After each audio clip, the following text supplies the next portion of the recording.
Brooklyn Independent Television. Is there a collective noun for artisans and craftspeople who pretty much work by themselves? A variety pack of vendors, maybe. In any case, you would have discovered a whole bunch of them recently on Franklin Street in Greenpoint.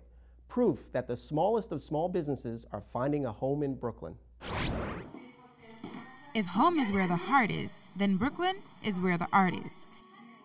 I think in Brooklyn there's a lot of pop-up things and people are showing out in Bushwick and they're just really, people are setting up things like my friends have a loft space and they just made a gallery out of it. And I think that there's that kind of that great, do-it-yourself kind of attitude that I think that people embrace here.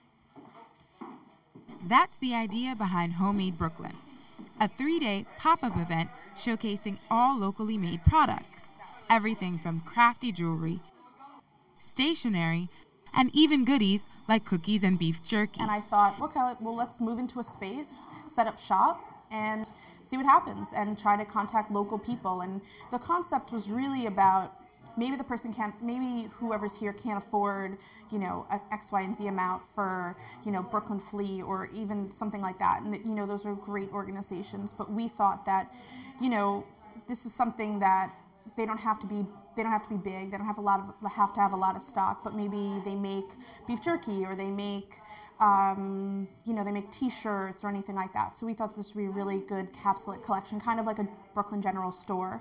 I'm not going to do each one. Other selections included clothing, accessories, and paintings. All my paintings, my thoughts always turn out in a series of paintings instead of a singular focus, because I'm trying to work out the idea across the span of a whole painting. But it kind of started with this one right here. This was the first one I made in that series. And it was just kind of like my reaction to this chaotic yet ordered factory-like thing that's our whole lives, how things are produced, how we are kind of put along in this sort of conveyor belt of life, and it's kind of has an order to it, kind of has a direction, but it's totally chaotic. And I love color too, so a lot of my work is driven by color. So I just thought, why don't we try to make a cosmetic bag that's really functional and use.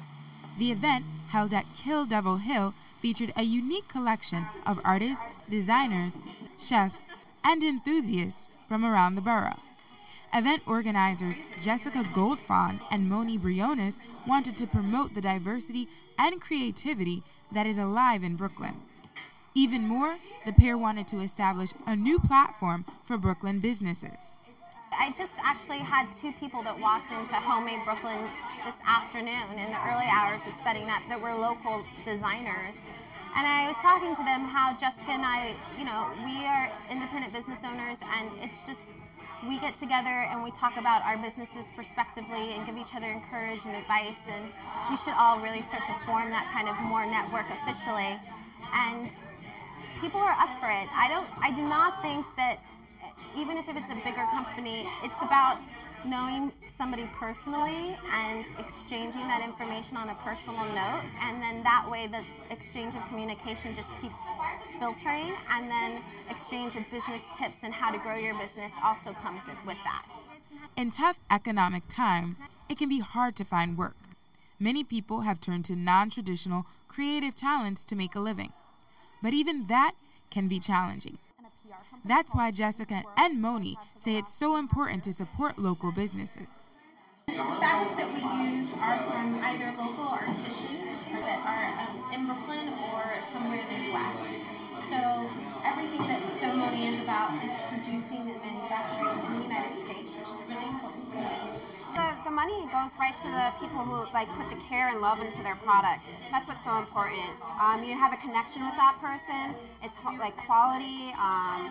It's not you're just giving it to this machine that pays all these people and might not treat all the workers well. It just has a big effect on the community too, because these kind of shops are really enjoyable for people to go to. They're much more interesting than just walking into a Walmart or something like that. Oh yeah. Or Sunday. It's fun. Eventually, Jessica and Moni hope to bring Homemade Brooklyn to other cities and states to continue supporting local artists and business owners. For Sector B, I'm Nia Ham. Brooklyn Independent Television. on the BCAT TV network.